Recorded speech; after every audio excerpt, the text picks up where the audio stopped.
તમે સ્કેમ 1992, 2003 પછી ફરજી આ બધી ફિલ્મો તમે વેબ સિરીઝો જોઈ છે, એમાં ઘણા સીન એવા આવે છે કે તમને યાદ રહી જાય, અને ડાયલોગ તો કેટલા ભરપૂર એવા છે કે જે તમને યાદ રહી જાય.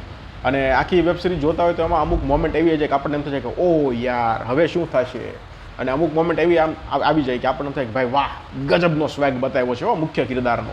પ્રતિક ગાંધી હોય કે પછી તેલગી હોય, શાહિદ કપૂર ફરજીમાં હોય, તો એ બધું જોવાની મજા આવે. શરૂઆત ધીમી થાય પણ પછી અપ ડાઉન પછી સાવ ડાઉન, આ રીતનું આખી સિરીઝો ચાલતી હોય. મટકા કિંગ એ ટાઈપની છે, પણ આ સિરીઝ આખી શરૂઆતથી લઈને એન્ડ સુધી એક જ લીટીમાં સ્થિર ચાલ્યા કરે છે. કોઈ મોમેન્ટ એવી નથી આવતી કે આપણને એમ થઈ જાય કે ભાઈ ઓ આપણો જે મુખ્ય હીરો છે ફસાઈ ગયો, હવે બિચારાનું શું થશે. કોઈ મોમેન્ટ એવી નથી આવતી કે આપણને એમ થાય કે આપણા હીરાએ તો પોલીસવાળાની ફટવાડી દીધી, હવે જો તમે કોઈ ડાયલોગ એવો નથી કે આપણને સાંભળીને એમ થઈ જાય, યાદ રહી જાય, આપણને એમ થઈ જાય કે ચાલો સિટી મારી લઈએ આ ડાયલોગ પર. એક મોમેન્ટ એવી નથી. બોલો 8 એપિસોડ છે, 45 મિનિટ 50 મિનિટ સુધીના એપિસોડ છે. છેલ્લો એપિસોડ 1 કલાકનો છે, એટલે લગભગ તમે 6.5 થી 7 કલાક તમારે દેવા પડશે આ સિરીઝને. પણ એક મોમેન્ટ, એક ડાયલોગ, એક સીન, એક દ્રશ્ય એવું નથી કે જે તમને ઇમ્પ્રેસ કરે અથવા તો યાદ રહી જાય. અહીંયા સ્ટોરી છે ને એક ગેમલિંગની છે, એક મટકાની છે, કે જે વિજય વર્મા મુખ્ય કિરદાર છે ભટ્ટી કરીને.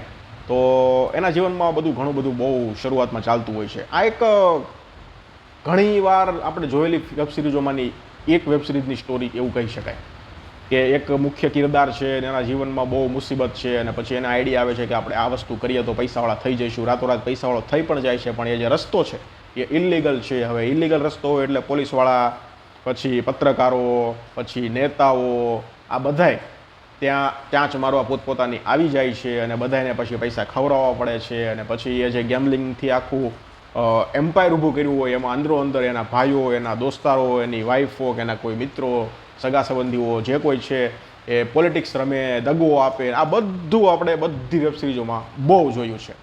આ વેબ સિરીઝની સ્ટોરી પણ પ્રિડિક્ટેબલ છે. તમને ખબર પડી જ જાય કે ભાઈ આનો ભાઈ છે એની જમાનત કોણે કરાવી હશે. તમને ખબર પડી જ જાય કે ઓકે આ થયું છે તો હવે લગભગ સામેવાળો છે એ આવો દાવો રમશે, કારણ કે આ ટાઈપનું આપણે બહુ બધું જોયું છે. જો વિજય વર્માની એક્ટિંગની વાત કરીએ તો સુપર્બ છે, જબરજસ્ત એક્ટિંગ કરી છે, બહુ મસ્ત એક્ટિંગ કરી છે. એના સિવાય જે બાકીના કલાકારો છે, ગુલશન ગ્રોવર છે અને ઘણા બધા કલાકારો છે, બધાની એક્ટિંગ સારી છે. અમુક દ્રશ્યો છે ને કેમ આવ્યા ને કેમ વહી ગયા ને ખબર જ નથી પડતી, બોલ.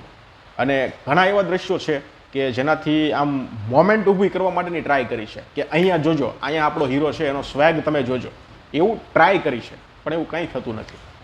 વેબ સિરીઝમાં ડાયલોગ નહીવત છે, કોઈ એવા ડાયલોગ છે નહીં કે જે તમને યાદ રહી જાય. ઘણી વસ્તુ છે, સિરીઝ બહુ લાંબી છે, પણ ઘણી વસ્તુનું ડિટેલિંગ કરવાનું બાકી રહી ગયું છે. આ સિરીઝ કેવી છે ખબર તમને? એક ઘણા વીકેન્ડો એવો આવે વર્ષમાં કે આપણને એમ થાય કે ચાલુ જોવા જેવું કાંઈ નથી, હવે શું જોશું, તો એ સમયે આ સિરીઝ તમારે જોવાય એવી છે.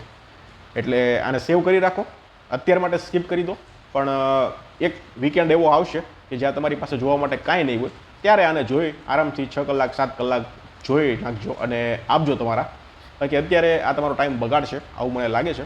આ એક એવરેજ પ્રકારની વેબ સિરીઝ છે, તો તમે જોઈ લીધું તો મને જણાવજો કેવી લાગી. બાકી અત્યારે હું તમને રેકમેન્ડ નહીં કરું. ધન્યવાદ.